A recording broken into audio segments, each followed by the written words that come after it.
দেবব্রত মণ্ডল। প্রথমে বিশেষ বিশেষ খবর।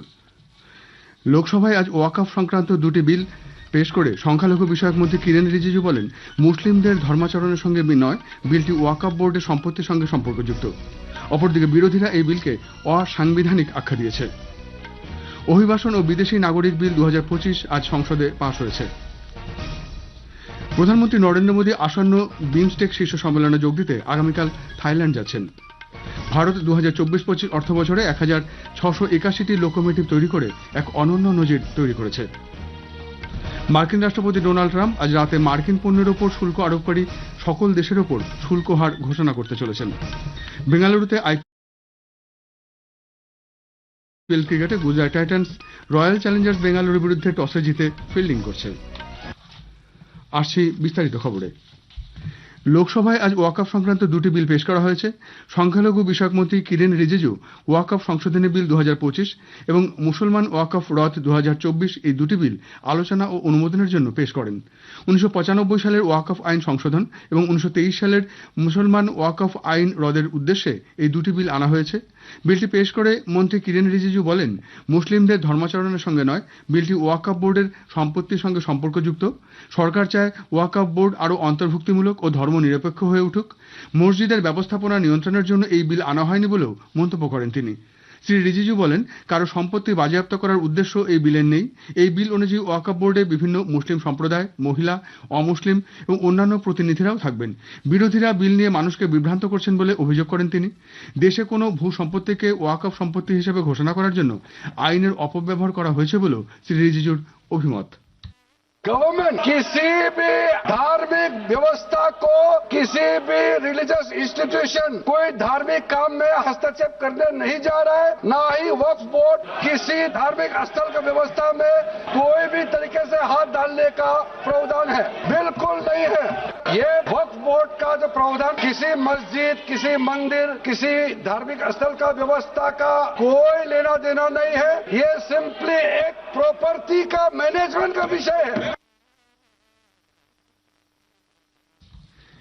বিরোধীদের বক্তব্যের জবাবে স্বরাষ্ট্রমন্ত্রী অমিত শাহ বলেন, সংসদে সম্মতিতে গঠিত যৌথ সংসদীয় কমিটি জেপিসির সুপারিশে মন্ত্রিসভা তাতে ছাড়পত্র দিয়েছে।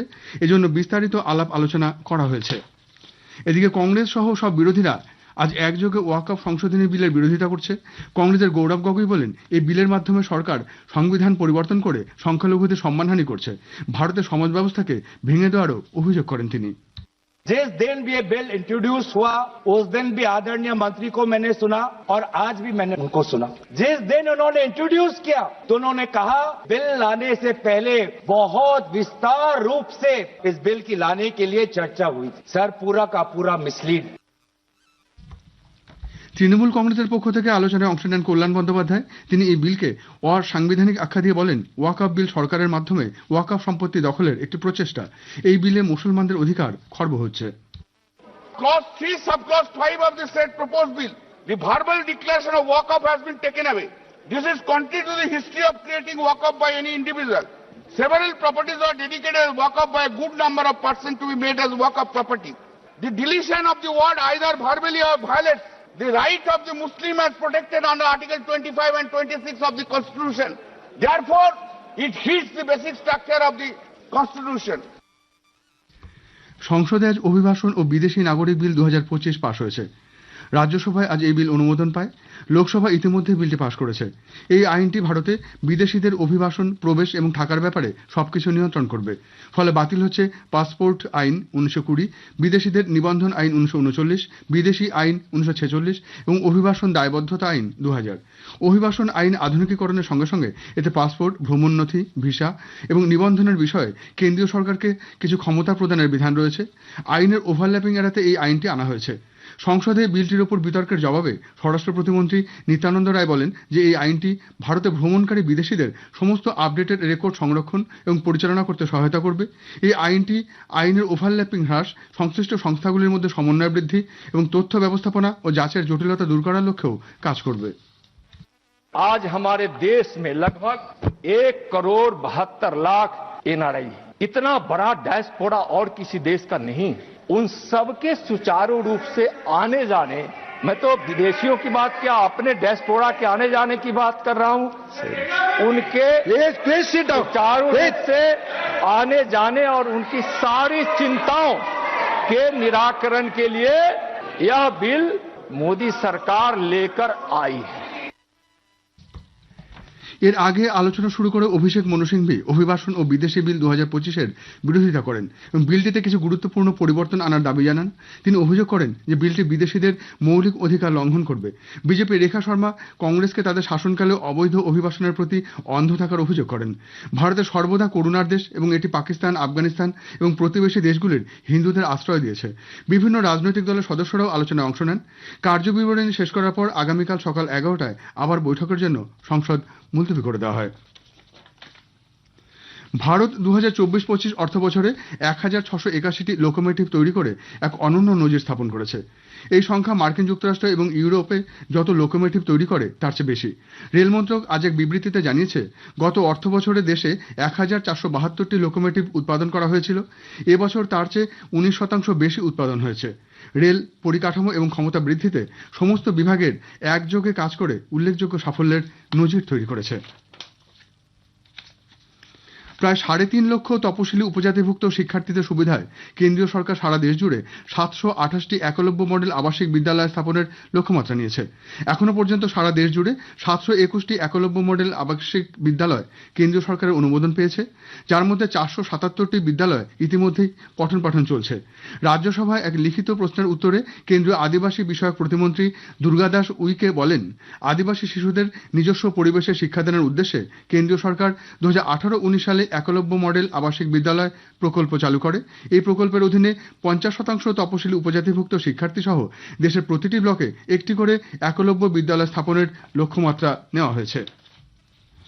ষষ্ঠ বিমস্টেক শীর্ষ সম্মেলনে যোগ দিতে প্রধানমন্ত্রী নরেন্দ্র মোদী আগামীকাল ব্যাংকক যাচ্ছেন। প্রধানমন্ত্রীর ব্যাংকক সফর নিয়ে বিমস্টেক ও ভারত শীর্ষক বিশেষ আলোচনায় বিদেশ মন্ত্রকের প্রাক্তন সচিব পিনাক রঞ্জন চক্রবর্তীর সঙ্গে কথা বলেছেন কল্যাণ লাহা। আকাশবাণী কলকাতা সংবাদ বিভাগ প্রযোজিত অনুষ্ঠানটি শোনা যাবে আজ রাত 9:30টায় গীতাঞ্জলি, 107 প্রচার তরঙ্গ ও ডিটিএইচ বাংলা এবং আকাশবাণী সংবাদ সোশ্যাল মিডিয়া প্ল্যাটফর্মে। খবর শুনছেন আকাশবাণী থেকে। বিমস্টেক শিখর সম্মেলনে যোগ দিতে প্রধানমন্ত্রী নরেন্দ্র মোদী আগামীকাল থাইল্যান্ড যাচ্ছেন। বিমস্টেকের সভাপতি আয়োজক দেশ থাইল্যান্ডের প্রধানমন্ত্রী এইচ.ই. পাইতংতার্নের আমন্ত্রণে শ্রী মোদীর এবারের দুদিনের সেদেশ সফর। এবারের বিমস্টেক শিখর সম্মেলনের মূল ভাবনা সমৃদ্ধ, স্থিতিস্থাপক এবং উন্মুক্ত। সদস্য 7টি দেশ এবারের গুরুত্বপূর্ণ সম্মেলনে সহযোগিতার ক্ষেত্র আরও প্রসারিত করার পন্থা পদ্ধতি নিয়ে আলোচনা করবেন। উল্লেখ্য, প্রধানমন্ত্রী নরেন্দ্র মোদী আগামীকাল সম্মেলনের ফাঁকে থাইল্যান্ডের প্রধানমন্ত্রীর সঙ্গে দ্বিপাক্ষিক বিভিন্ন বিষয় নিয়ে মত বিনিময় করবেন। আগামী 4 এপ্রিল প্রধানমন্ত্রী যাবেন শ্রীলঙ্কায়। কেন্দ্রীয় যুব কল্যাণ ও ক্রীড়া মন্ত্রী ডক্টর মনসুখ মান্ডভিয়া যুব সমাজকে দেশের স্বার্থ রক্ষায় কাজ করার আহ্বান জানিয়েছেন। নতুন দিল্লিতে আজ বিকশিত ভারত যুব সংসদে বক্তব্য রাখতে গিয়ে তিনি বলেন, উন্নত ভারত গড়ে তুলতে যুব সমাজ গুরুত্বপূর্ণ ভূমিকা নেবে। আবহাওয়া দপ্তর জানিয়েছে, আগামী 7 দিন সৌরাষ্ট্র ও কচ্ছের বিভিন্ন অঞ্চলে এবং 5 থেকে 8 এপ্রিল পশ্চিম রাজস্থানে তাপপ্রবাহ চলার সম্ভাবনা রয়েছে।